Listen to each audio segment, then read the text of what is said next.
कलयुग के अनेक अपलक्षण नारद जी ने देखे और ऐसे नारद जी घूमते फिरते वृंदावन गए।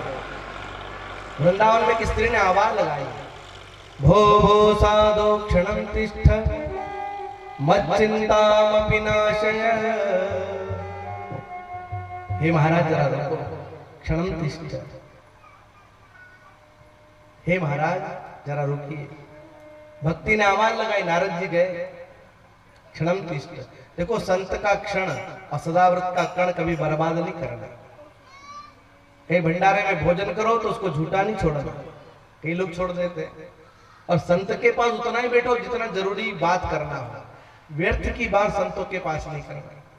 तो संत का क्षण बर्बाद ना करें और सदाव्रत का कण बर्बाद ना करें, ये नियम है। नारद जी गए, क्षणं तिष्ठ महाराज। नारद जी ने पूछा तुम कौन हो? तो उसने कहा अहम भक्ति रीति क्या था, मैं भक्ति हूं। दो पुरुष अचेतन पड़े थे, मूर्छा में थे। नारद जी ने पूछा ये कौन है? बोले मेरे पुत्र है ज्ञान और वैराग्य। द्रविड़ देश में मेरा जन्म हुआ, महाराष्ट्र में बड़ी हुई, गुजरात में आई जीर्ण हो गई, लेकिन वृंदावन में आई मैं तो जवान हो गई लेकिन मेरे बेटे बूढ़े हो गए। नारद जी ने कहा कि ये बड़ी आश्चर्यजनक घटना है, होना तो ये चाहिए कि माँ बूढ़ी हो और बेटे जवान हो, लेकिन आश्चर्यजनक घटना है भागवत की। ज्ञान वैराग्य बूढ़े हैं और भक्ति जवान है। कलयुग में भक्ति तो बहुत दिखाई देती है साहब, पर बिना ज्ञान वैराग्य के। ज्ञान वैराग्य सोए हुए हैं और ये कथा उनको जागृत करती है। नारद जी ने वेद मंत्र की ध्वनि की, वेद पाठ किया, गीता जी का पाठ सुनाया। थोड़ी चेतना आती फिर सो जाते, थोड़ी चेतना आती फिर सो जाते, पूर्ण रूप से जागे नहीं। तब नारद जी ने कहा भक्ति तुम चिंता मत करो, तुम्हारा दुख मैं दूर करूंगा। दूसरे के दुख की चिंता करे उसका नाम संत है। लाल पीले कपड़े का नाम संत नहीं है, धोती कुर्ते का नाम संत नहीं है, अच्छे स्वभाव का नाम संत है। जो दूसरे के दुख की चिंता करे उसका नाम संत है। नारद जी ने बहुत चेष्टा की, तो नारद जी ने कहा भक्ति तुम चिंता मत करो, घर घर में मैं तुम्हारी स्थापना कर दूंगा। और नारद जी वहां से चले तो आकाशवाणी हुई सत्कर्म करो। अनेक संतों से पूछा सत्कर्म है क्या, लेकिन किसी ने उचित उत्तर नहीं दिया। और ऐसे नारद जी गए बद्री विशाल। 4 ऋषियों से मुलाकात हुई, सनक, सनंदन, सतकुमार और सनातन। 4 ऋषियों से मुलाकात होती है। देखो बद्री विशाल धाम बड़ा अद्भुत धाम है, और बद्री विशाल का क्या कहें। यहाँ सनकादिक ऋषि सदैव विराजमान रहते हैं, उद्धव जी सदैव विराजमान रहते हैं। जो बद्री विशाल गए हैं उनको पता होगा कि आज भी जब पट बंद हो जाती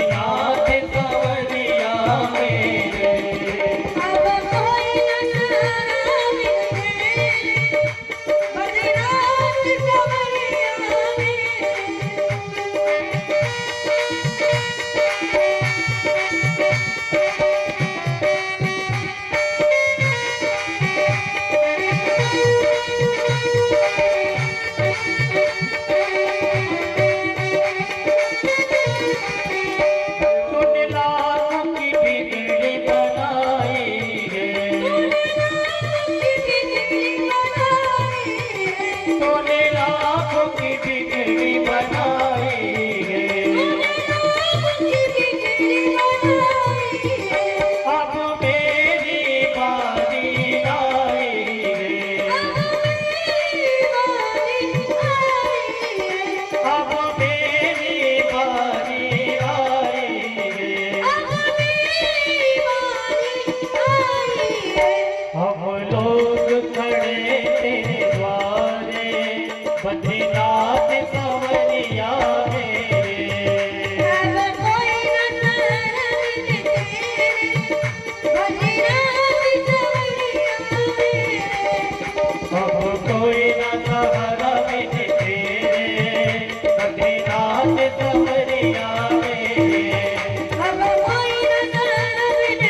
नारद जी की मुलाकात हुई सनत कुमारों से। सनत कुमारों ने नारद जी को उदास देखा तो पूछा, नारद जी क्या बात है? अरे नारायण का दास तो कभी उदास नहीं होता, आप तो उदास लग रहे हैं, क्या बात है? नारद जी ने कहा, मैं अपने दुख में दुखी नहीं हूं। बोले अपने दुख में दुखी नहीं हो? संसार के सब लोग तो अपने दुख में दुखी होते हैं, आपको अपना दुख नहीं, किसका दुख है? तब नारद जी ने कहा, मुझे भक्ति का दुख है। सनत कुमारों ने कहा, नारद जी तुम धन्य हो, तुम संतों में शिरोमणि हो, तुमको दूसरे का दुख सताता है। देखो संसार में संत वही है जो दूसरे के दुख की चिंता करता है, अपने दुख की तो सब चिंता करता है, लेकिन संत वही है जो दूसरे के दुख की चिंता करे। आकाशवाणी हुई, सत्कर्म करो। सनत कुमारों से पूछा कि सत्कर्म है क्या? सनत कुमारों ने कहा, सत्कर्म सूचको नूनम ज्ञान यज्ञ स्मृतो बुधैहि। भागवत की कथा ही सत्कर्म है, ज्ञान यज्ञ ही सत्कर्म है। सत्कर्म के करने से, भागवत के करने से ज्ञान वैराग्य को पुष्टि मिलेगी। तो नारद जी ने कहा, भागवत तो वेद का और गीता का सार है। जब वेद मंत्र सुनाने से, गीता जी का पाठ करने से भी वो जागे नहीं, तो भागवत से कैसे जागेंगे? सनत कुमार ने कहा, देखो नारद जी, आम का वृक्ष होता है ना? बोले हाँ। उसकी छाल खाओ अच्छी लगेगी? बोले नहीं। पत्ते खाओ अच्छे लगेगा? बोले नहीं। फल खाओ? बोले अच्छा लगेगा? अच्छा लगेगा। कि बस बाकी जितने हैं वृक्ष हैं, लेकिन भागवत उन सबका फल है साहब।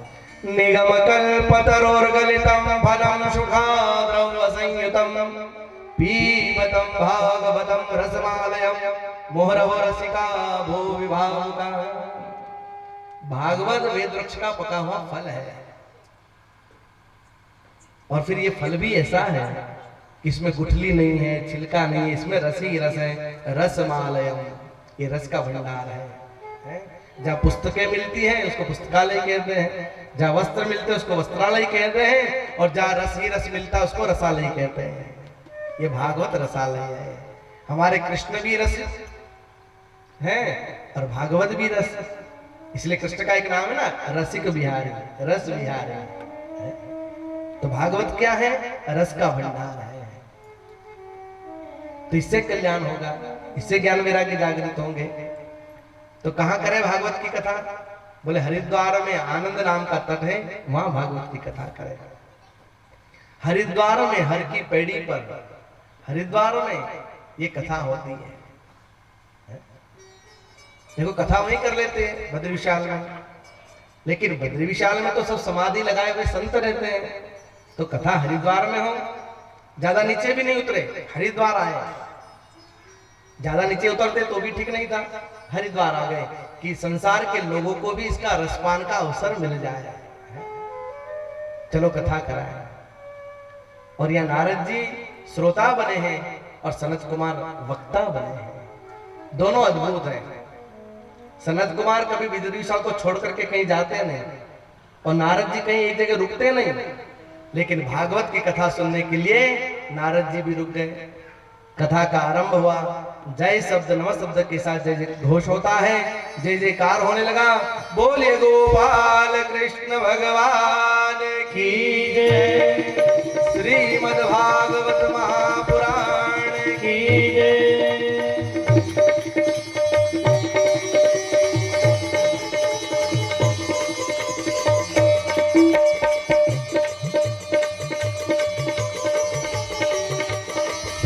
भागवत पुराण तिलकम यद वैष्णवानां धर्म पारमहंसमेवं ज्ञानं परं गीयते।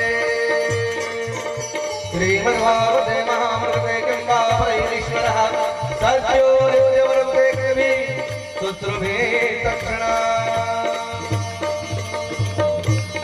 के साथ कथा का आरंभ हुआ और सनत कुमारों ने कथा का आरंभ किया और कहा, सदा सेव्या श्रीमद् भागवती वार्ता। भागवत कथा को सदैव सुनना चाहिए, जहां मिले वहां सुनना चाहिए। कई बार लोग पूछते कि क्यों सुने बार बार, देखो ये माता बहनें रोज घर में अपने झाड़ू लगाती है, दरवाजा भी लगाया, पर्दा भी लगाया, फिर भी रोज झाड़ू क्यों? धूल महारानी को कोई बुलाया घर में क्या? पत्रिका दी क्या? फोन किया क्या कि धूल महारानी हमारे घर में पधारो? बिना बुलाए धूल घर में आ जाती है। आप दरवाजा भी लगाते हो, पर्दा भी लगाते हो, तो भी धूल आ जाती है। ऐसे मन में विकार कब आ जाते हैं पता नहीं चलता है साहब। फिर कथावाचक को बुलाते हैं, कथावाचक ज्ञान की झाड़ू से हमारे मन की मेल को दूर कर देता है। इसलिए कथा की जरूरत है। जैसे घर में झाड़ू की जरूरत है, ऐसे मन को कथा की जरूरत है, सत्संग की जरूरत है। और सदा सेव्या, एक बार सुन लिया ऐसा नहीं, बार बार सुनना चाहिए। जहां मिले वहां सुनना चाहिए। तो नारद जी ने यहां प्रश्न किया कि गुरुदेव एक बात बताओ कि कोई पुण्यात्मा कथा सुने उसको तो पुण्य मिलता है, लेकिन कोई पापी भी इस कथा से तरा है क्या? कोई पापी भी तर सकता है क्या? तो नारद जी ने कहा कि हाँ। तो सनत कुमार उत्तर देते हैं, ये मानवा पाप कृतस्तु सर्वदा सदा दुराचार रता विमार्गा क्रोधाग्निदग्धा कुटिलाश्च कामिना सप्ताह यज्ञेन कलौ पुनन्ति ते। बड़ा से बड़ा पापी भी भागवत कथा सुनने से तर जाता है। ये पाप धोने वाली कथा है। आप बहुत पैसे वाले हो, आपके घर सब सामान हो, और लोग आपके यहाँ सामान मांगने आवे, कभी मोटरसाइकिल, कभी ट्रैक्टर, कभी पावड़ा, कभी गेती, कभी कुछ ने वो हर बार ले जावे ने। एक दिन आप उसका हाथ पकड़ करके कह दो कि तू काम पड़े तो ट्रैक्टर ले जाए, मोटरसाइकिल ले जाए, तगारी ले जाए, पावड़ा ले जाए, जो सामान चाहिए वो ले जाए, तो मेरे पाप ले जा, तो ले जाएगा क्या? संसार के लोग संसार की वस्तु ले जाते हैं पर पाप नहीं ले जाते। पर ये भागवत की कथा पाप लेने को तैयार है साहब। कैसा भी पापी हो तर जाता है साहब। ये तारने वाली कथा है। संसार में दूसरा कोई साधन नहीं है। ये मानवा पाप कृतस्तु सर्वदा सदा दुराचार रता विमार्गा क्रोधाग्निदग्धा कुटिलाश्च कामिना सप्ताह यज्ञेन कलौ पुनन्ति ते। सप्ताह यज्ञ से पवित्र हो जाता है। ये कथा ऐसी है। बोले कौन तरा है? तो कहा एक बनी हुई घटना है, एक इतिहास है। आत्मदेव नाम के ब्राह्मण है, तुंगभद्रा नदी है, उसके किनारे आत्मदेव ब्राह्मण रहते हैं। पत्नी है धुंधली। आत्मदेव ब्राह्मण बड़े सज्जन है, सरल है, वेद विशारद है, ज्ञानी है, ध्यानी है, पूर्ण विद्वान है। लेकिन पत्नी बड़ी कर्कशा है। झगड़े में उसको आनंद आता है, लड़ाई में उसको आनंद आता है, क्रूर है, सामान्य स्त्रियों से बिल्कुल विपरीत, ऐसा उसका स्वभाव है। दिन में 2-4 बार झगड़ा ना करे तो रोटी ना पचे, ऐसी।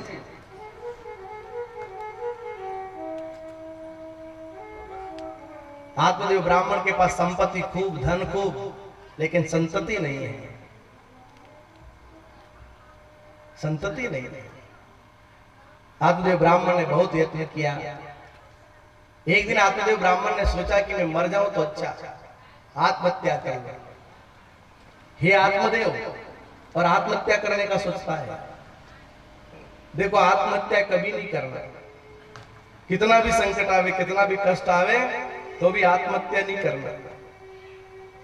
आत्महत्या से बढ़कर के कोई दूसरा अपराध नहीं है साहब। ये शरीर भगवान का दिया हुआ, इसको नष्ट करने का अधिकार अपना तो है नहीं। आत्महत्या नहीं करना। आत्मदेव ब्राह्मण सोच रहे हैं आत्महत्या करना। उसी समय एक संत को देखा आते हुए, एक यति को आते हुए देखा। तो आत्मदेव ब्राह्मण ने सोचा कि संत के पास में जाऊं, यति के पास में जाऊं, समस्या का समाधान पूछूं, क्योंकि संसार में ऐसी कोई समस्या नहीं जिसका समाधान संत न कर सके। हर समस्याओं का समाधान संतों के पास होता है। एक गांव में दो मित्र रहते थे, साथ में रहते थे। उनका परिवार था नहीं, कहीं से मिल गए दोनों और साथ में काम करने लगे। काम करते करते थोड़ा पैसा इकट्ठा हो गया। एक चतुर था, एक भोला था। तो चतुर ने भोले से कहा कि भोला एक काम करते हैं, एक भैंस खरीद लेते हैं, दूध पियेंगे, बड़ा आनंद आएगा। बोले हाँ ठीक है, भैंस खरीद ली। तो चतुर ने चतुराई दिखाई और कहा भोला देख भैंस एक है और अपन दो हैं, एक काम करते इसके हिस्से कर लेते हैं। भोले ने कहा कि हिस्से कर लेंगे, इसको काट देंगे तो मर जाएगी। चतुर ने कहा मैं ऐसा नहीं कहता, मैं तो ये कहता हूँ कि पीछे का हिस्सा मेरा और आगे का हिस्सा तेरा। भोला बेचारा ठहरा। भोला उसने कहा कि ठीक है। अब भोला चरावे, घास खिलावे, पानी पिलावे और दूध निकाले, चतुर और पी जाए। भोले को नहीं। थोड़े दिन के बाद ठंड आई तो चतुर ने कहा कि भोला ठंड बहुत है, कम्बल खरीद लेते हैं। कम्बल खरीद ले। अब रात को सोने लगे। चतुर ने फिर चतुराई दिखाई।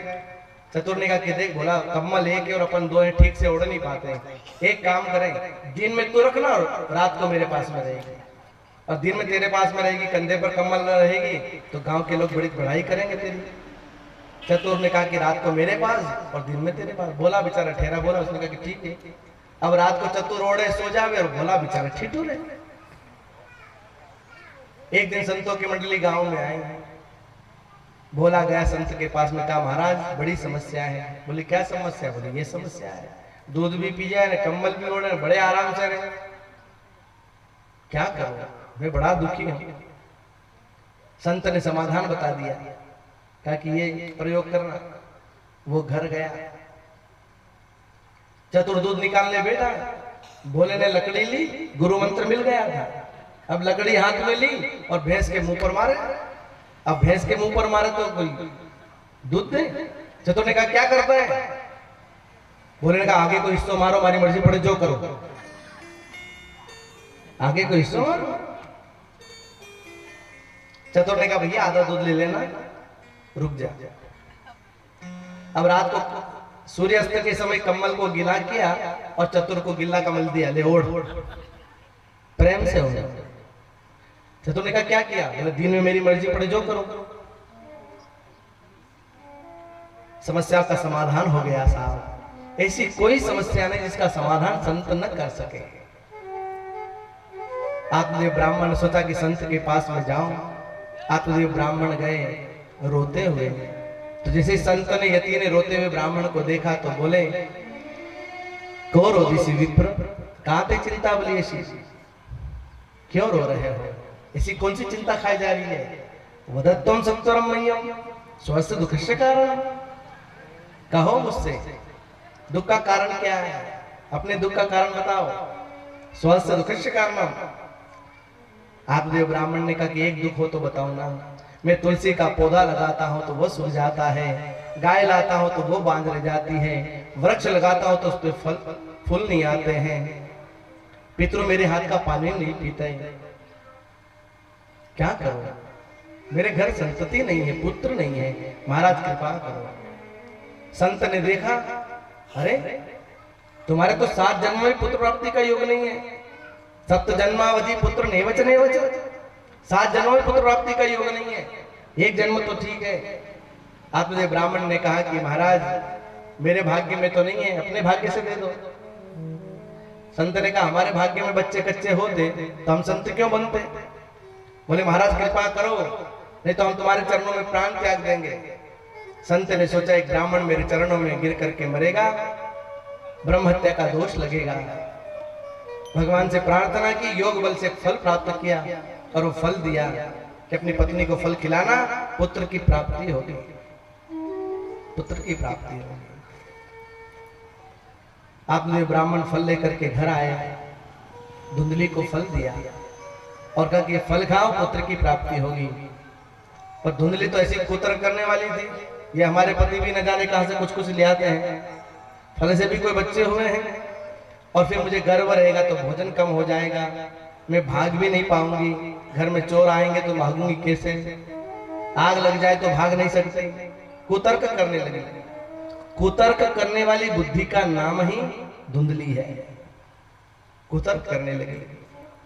उसी समय बहन आई धुंधली की, उसने कहा बहन चिंता मत करो, मुझे गर्व है, और मुझे जो गर्व है, जो बालक होगा वो तुमको ला करके दे दूंगी, तुम थोड़ा धन दे देना। मेरे पास भगवान के दिए हुए 9 बालक हैं, हमारे पास बेटे बहुत है और तुम्हारे पास धन बहुत है। देखो संसार कितना विचित्र है, बड़ा विचित्र संसार है। खाने वाला है तो वहां धन की कमी है, और यहाँ धन बहुत है तो खाने वाला कोई नहीं है। ये विचित्र संसार है। संसार में अमीर भी दौड़ रहा है और गरीब भी दौड़ रहा है। गरीब खाने के लिए दौड़ रहा है और अमीर पचाने के लिए दौड़ रहा है, पर दौड़ दोनों ही रहे हैं साहब। हैं? कितना विचित्र संसार है, बड़ा अद्भुत संसार भगवान ने बनाया है। उसकी लीला वही जाने साहब है। भगवान की लीला कौन जान सकता है। बहन ने कहा कि तुम हमको धन दे देना, हम तुमको बेटा दे देंगे। बोले बात ठीक है, तुम गर्भवती होने का ढोंग करना। धुंधली ने कहा कि ठीक है। धीरे धीरे समय व्यतीत हुआ, बहन को पुत्र हुआ, ला करके दिया। आत्मदेव ब्राह्मण बड़े प्रसन्न हुए। कुछ माह के बाद गाय को भी बालक हुआ। गाय के कान के समान कान थे, तो नामकरण किया, तो गोकर्ण नाम रखा। और धुंधली की बहन को जो पुत्र हुआ उसका नामकरण करना। धुंधली ने कहा मेरा बेटा है, मेरे हिसाब से नाम रखो। मेरा नाम धुंधली तो मेरे बेटे का नाम धुंधुकारी। पति की बात नहीं मानी, शास्त्र की बात नहीं मानी, पंचांग की बात नहीं मानी, अपने मन की चलाई। और मेरा नाम धुंधली तो मेरे बेटे का नाम धुंधुकारी। तो बेटा बिगड़ गया। नाम भी रखो तो अच्छा नाम रखो, है हम कुछ भी नाम रख देते हैं। अच्छे नाम रखना। नामकरण संस्कार किया, दोनों बड़े हुए धीरे धीरे। एक दिन पिताजी तो रोने लगे, कैसा दुष्ट बेटा हुआ है, आंख में अश्रु आ गए। तो गोकर्ण जी महाराज ने अपने पिता को उपदेश दिया है, पिता को उपदेश दिया है। संत के प्रसाद से जो बालक हुआ है उसने कल्याण किया आत्मदेव ब्राह्मण का। कहा पिताजी असारक खलु संसार और दुख रूपी विमोहक। ये संसार असार है, दुख रूप है, इसमें कोई सार नहीं है। और कस्य सुतम कस्य धनम, कौन से बेटे के लिए रोते हो, कौन से धन के लिए रोते हो। न तो बेटा साथ जाएगा न धन साथ जाएगा। और यहाँ तक कि ये शरीर भी साथ जाने वाला नहीं है। जिस शरीर के लिए हम पाप कर्म करते हैं ये शरीर भी अपना नहीं है। ऐसा ये शरीर भी जल जाएगा, राख हो जाएगा। जाओगे जब यहाँ से कुछ भी साथ नहीं होगा, 2 गज कफन का टुकड़ा आपका और मेरा लिबास होगा साथ, कुछ भी साथ नहीं जाएगा साथ। जाओगे जब यहाँ से, जाओगे जब यहाँ से, कुछ भी न साथ होगा। 2 गज कफन का टुकड़ा, 2 गज कफन का टुकड़ा, तेरा लिबास हो। 2 गज कफन का टुकड़ा, तेरा लिबास हो।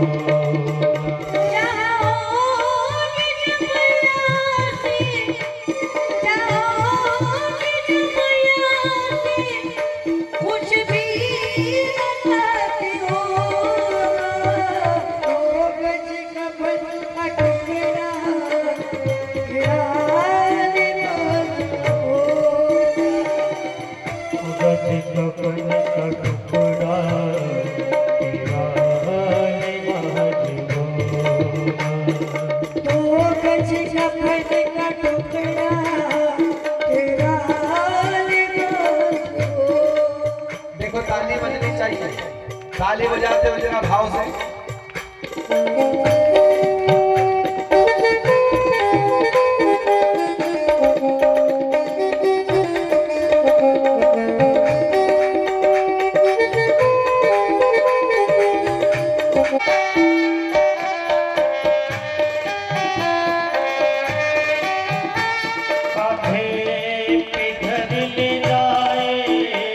परिवार वाल के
देहे स्ततमान सुरुधिरे विकृतम जाया सुधा सदा ममता विमुंच।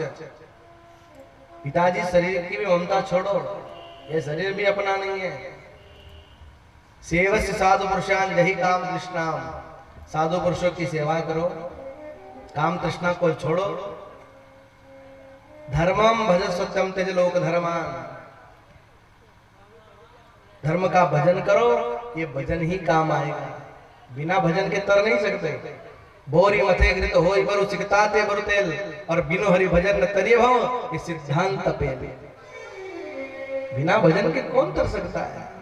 बिना टिकट के यात्रा ना हो तो बिना भजन के कैसे पार हो?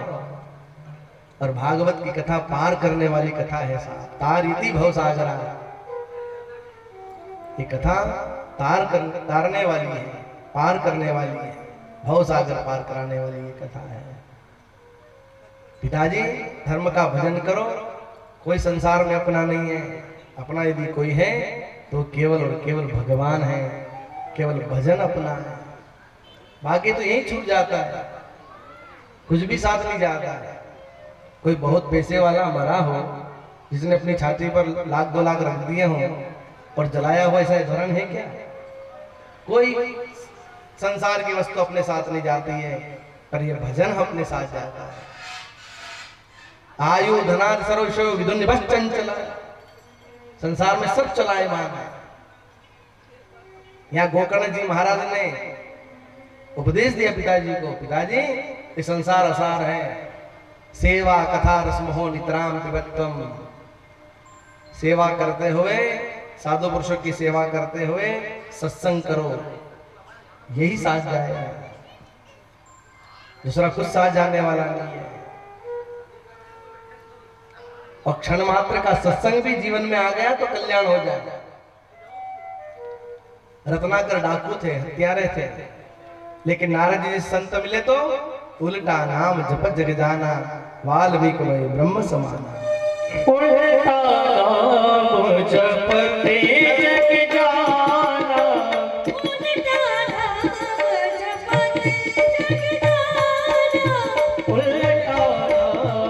जपते जग जाना,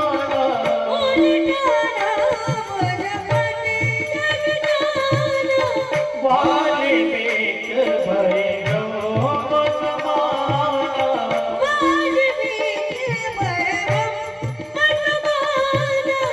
वाल्मीकि भय ब्रह्म समाना।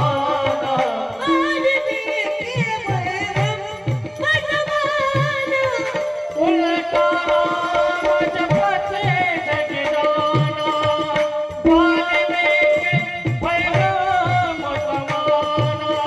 उल्टा नाम जपते जग जाना,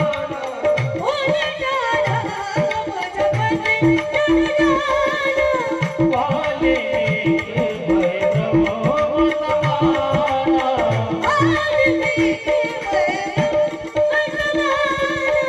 श्री राम जय राम जय राम,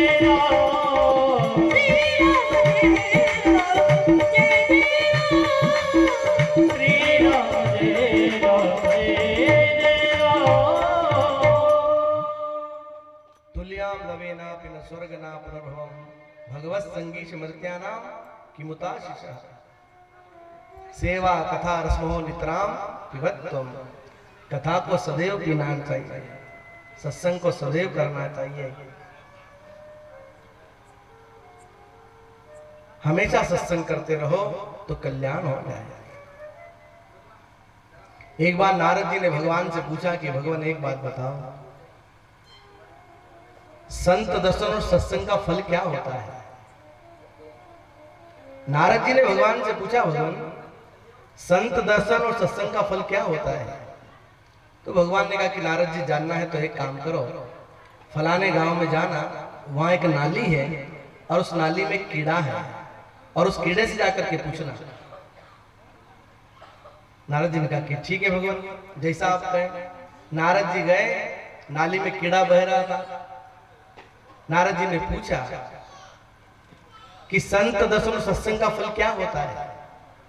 और जैसे ही नारद जी ने पूछा, वो कीड़ा मर गया। नारद जी ने कहा कि अरे कीड़ा तो मर गया। फिर गए भगवान के पास, कहा भगवान मैंने कीड़े से पूछा कि संत दसों सत्संग का फल क्या होता है, वो कीड़ा तो मर गया, आप बताओ भगवान। तो भगवान ने कहा कि नारद जी एक काम करो, फलाने गांव में जाओ, वहां एक तोता है और उस तोते से जाकर के पूछो।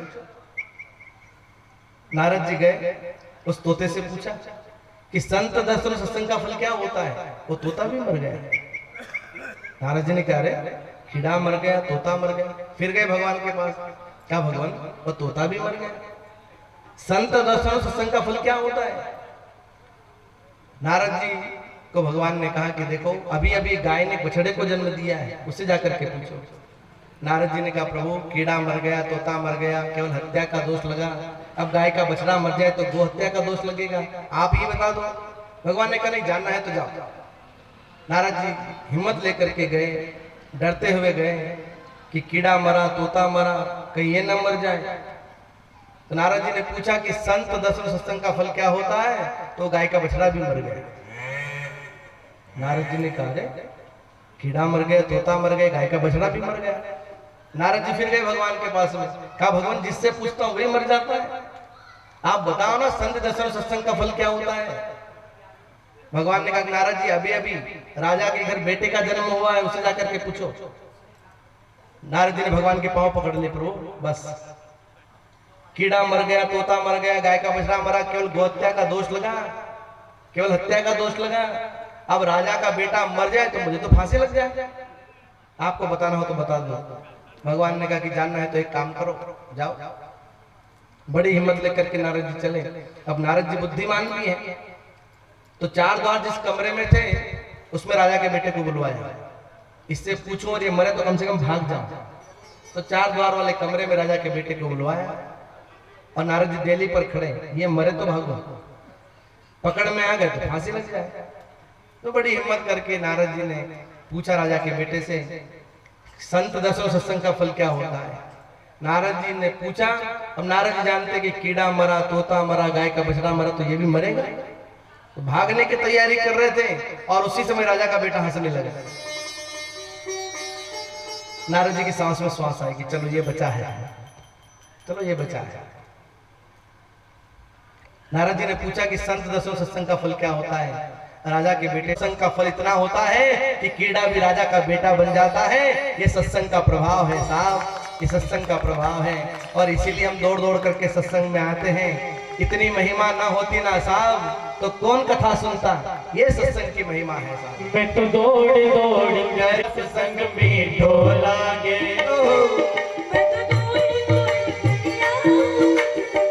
दौड़ कर आओ सत्संग में ढोला गे,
है। या संत की कृपा से जो बालक हुआ उन्होंने उपदेश दिया, सेवा कथा रसमो नितराम पिबत्तम। पिताजी कथा सुनो, सेवा करो, भगवान का भजन करो, कोई भी अपना नहीं है। पुत्रादिक तो छोड़ो साहब, ये शरीर भी अपना नहीं है।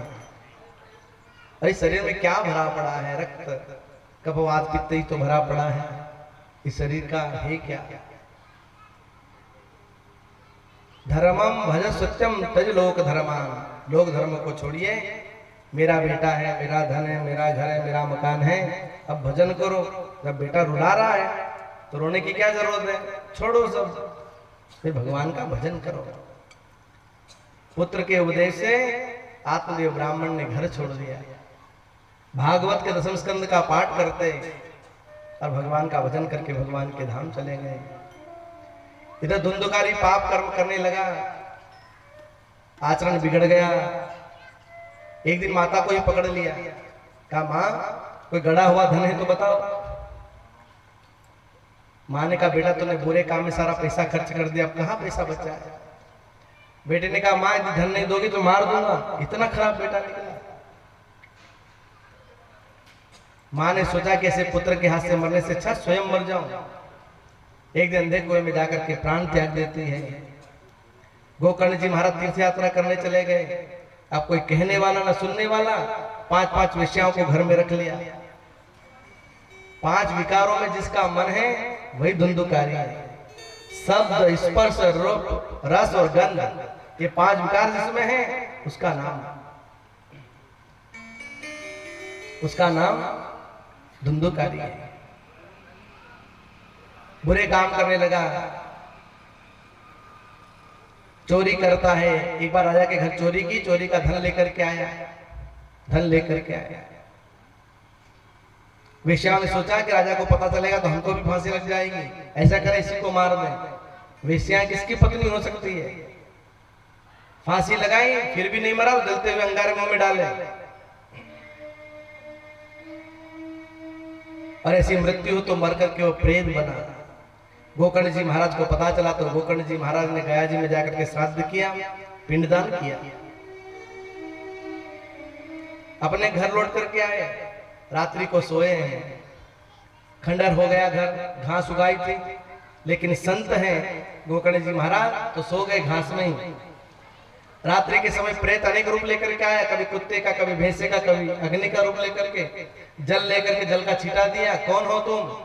हम भ्राता तुद्योष्मी धुंधुकारी के नाम पर, मैं तुम्हारा भाई हूं धुंधुकारी। गोकर्ण जी महाराज ने कहा कि गया जी में श्राद्ध किया, पिंडदान किया तो भी तेरी मुक्ति नहीं हुई। बोले एक गया श्राद्ध नहीं, 100 गया श्राद्ध करो तो भी मुक्ति नहीं होगी। उपाय में परम, दूसरा उपाय सोचो। रात भर सो नहीं पाए, सुबह उठे, सूर्य भगवान से प्रार्थना की तो सूर्य भगवान ने कहा सप्ताह वाचनम करो, भागवत की कथा करो तो प्रेत को मुक्ति मिलेगी। सो गया श्राद्ध से भी जिसकी मुक्ति ना होना साहब, उसके लिए भागवत की कथा करा दो तो वो मुक्त हो जाता है। ये कथा का महत्व है, ये तो लोग समझते नहीं है? कथा कोई सामान्य बात है? इसका मूल्य कौन चुका सकता है साहब? सरलता से ये कथा मिलती नहीं है, अनमोल है ये कथा। एक नहीं अनेक जन्मों के पुण्य से ये कथा मिलती है। ऐसी अद्भुत कथा है। सूर्य भगवान ने कहा सप्ताह वाचनम करो, भागवत की कथा करो। गोकर्ण जी महाराज ने कहा किस ब्राह्मण को बुलाऊं? मैं ही ब्राह्मण हूं, मैं ही कथा करूं। तो स्वयं कथा करने लगे। एक 7 गांठ का बांस लगाया, प्रेत का आह्वान किया। पहले दिन की कथा हुई, पहले दिन की कथा से पहली गांठ टूट गई, दूसरे दिन कथा से दूसरी गांठ टूट गई, 7 दिन की कथा में 7 गांठ टूटी। आकाश से एक विमान आया और प्रेत देव रूप में आ गया। तो गोकर्ण जी महाराज ने पूछा कि कथा तो सबने सुनी और विमान एक के लिए आया, विमान तो सबके लिए आना चाहिए। तो पार्षदों ने कहा कि देखो कथा में तो कई लोग आते हैं और सब अलग अलग भाव लेकर के आते हैं। कई लोग ये भाव लेकर के आते हैं पंडित जी कथा कैसी करेंगे, जरा देखें। कई लोग देखें कि मंच कैसा बना होगा, कई लोग देखेंगे कलाकार कैसे हैं, ताल में भी है कि नहीं, संगीत ठीक है कि नहीं। इस भाव से कथा नहीं सुनना, मेरे गोविंद से प्रेम हो जाए इसलिए कथा सुनना। भगवान प्यारा लगे, गोविंद प्यारा लगे, इसलिए हमको कथा सुनना। ऐसा भाव ऐसा बने।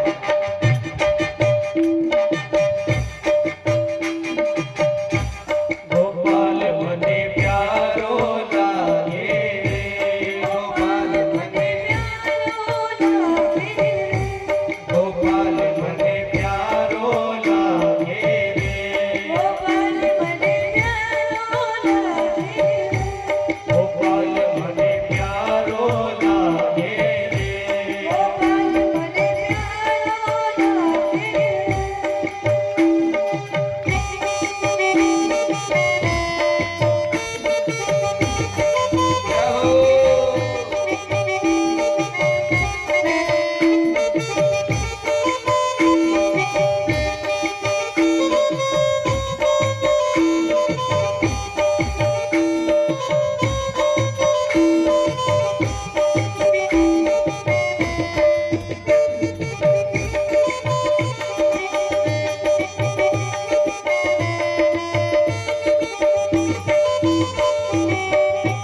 हाथों में मुरली, कानों में कुंडल,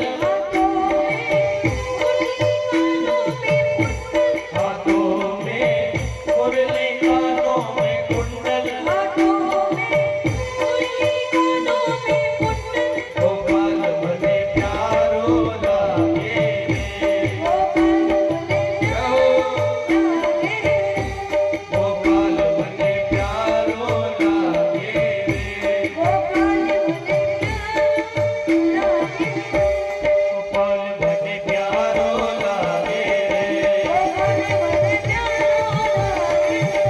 गोविंद मने प्यारो लागे रे,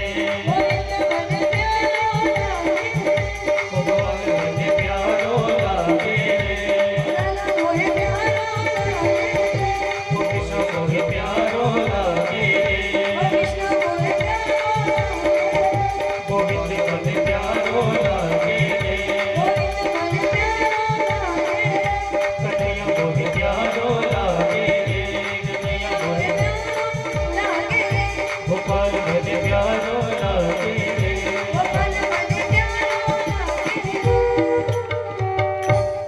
भगवान प्यारा लगे, बस भगवान से प्रीति हो जाए, भगवान से प्रेम हो जाए, इसलिए कथा सुनते हैं। कई लोग भेद दृष्टि से कथा सुनते हैं, इसलिए लाभ नहीं मिलता है। कथा का सुनने का कुछ नियम है। स्नान करके कथा सुनना, पवित्र हो तो कथा सुनना, उपवास रख करके कथा सुनना। उपवास नहीं कर सको तो एकासना करना, नहीं तो भी कल ही ना आओ कि उपवास करना पड़ेगा। 2 टाइम की भी आदत तो अपनों के नकारो नहीं ऐसा हो, पर कथा मत छोड़ देना। लेकिन जितना नियम का पालन हो जरूर करना। कथा में आओ तो भागवत जी को प्रणाम करना, कथा व्यास को प्रणाम करना, और फिर बैठ करके कथा सुनना भाव से। क्रोध नहीं करना, ईर्ष्या नहीं करना, छल नहीं करना, कपट नहीं करना, और 7 दिनों तक तीर्थ में निवास करना है, इस भाव से कथा सुनना। जहाँ भागवत की कथा चल करके आ जाती है, वहां सारे तीर्थ चले आते हैं।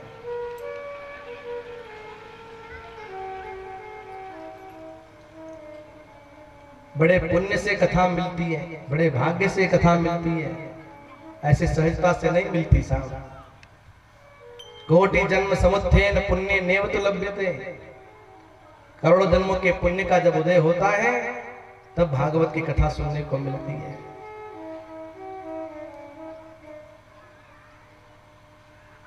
भाग्योदय होता है तब ये कथा मिलती है। वृद्ध को और रोगी को ये नियम लागू नहीं होता। जो वृद्ध है, जो रोगी है, उनको ये नियम लागू नहीं होता। उनको जैसा बने ऐसा नियम का पालन करना। पर जिनके पास शक्ति है, ताकत है, जो कर सकते हैं, उनको जरूर नियम का पालन करना चाहिए और कथा का नियमित श्रवण करना चाहिए। पुनः गोकर्ण जी महाराज ने कथा करेंगे, सबने कथा का श्रवण किया, सबने नियम का पालन किया और सब भगवान के धाम गए। ऐसी कथा सुनाई। ये कथा केवल मनुष्य लोक में मिलती है। स्वर्गे सत्ये च केला से वैकुंठम नास्तेयम रसः अतः पिबन्तु सद्भाग्या मामा मंचित कर ही चीत। अन्य लोक में ये कथा नहीं मिलेगी, केवल मनुष्य लोक में ये कथा मिलती है। इसलिए जीते जी मुक्त हो जाओ। मरने के बाद मुक्त होंगे ऐसा मत सोचो। मुक्त होना है तो जीते जी मुक्त हो जाओ। ये कथा तो जीते जी मुक्त करने वाली कथा है और परम धर्म की कथा है। भागवत कथा का महत्व देखिए साहब, जीते जी जो सुनता है वो भी मुक्त होता है और किसी के नाम से भागवत की करह करा दो तो वो भी मुक्त हो जाता है। ये भागवत का प्रभाव है, ये भागवत का प्रभाव। प्रेत पीड़ा विनाशिनी, ये प्रेत को भी मुक्ति देने वाली कथा है। जो कराता है उसको तो मुक्ति देती है, सुनने वाले को भी मुक्ति देती है। ये पितृ शांति की कथा है, ये कोई साधारण कथा नहीं है। हमारे पितृ इसलिए प्रसन्न नहीं होते कि बड़ा मकान बना लिया है, बहुत रुपया कमा लिया, इसलिए प्रसन्न नहीं होते। हमारे पितृ तो तब प्रसन्न होते हैं कि कोई हमारे वंश में कथा कराने वाला है और कथा सुनने वाला है। हमारे पूर्वज इससे प्रसन्न होते हैं। कोई मनुष्य धर्म करे तो पितृ प्रसन्न हो। बहुत बड़ी कीर्ति से भी पितृ प्रसन्न नहीं होते हैं। हमारे माता पिता पूर्वज प्रसन्न होते हैं, भगवान प्रसन्न होते हैं। तो धर्म करने से, और ये धर्म करने का 7 दिन का अवसर हमको मिला है, ये लाभ हमको मिला है। ये कथा गंगा बह चली है, इसमें स्नान करना, इसमें गोता लगाना और अपने जीवन को धन्य बनाना, ऐसा ही निवेदन करना चाहता है। आइए 2 मिनट भगवान नाम संकीर्तन भाव श्रद्धा के साथ में, फिर भगवान की मंगलमय आरती। जय राधे जय राधे, जय श्री कृष्ण बोलो जय राधे। जय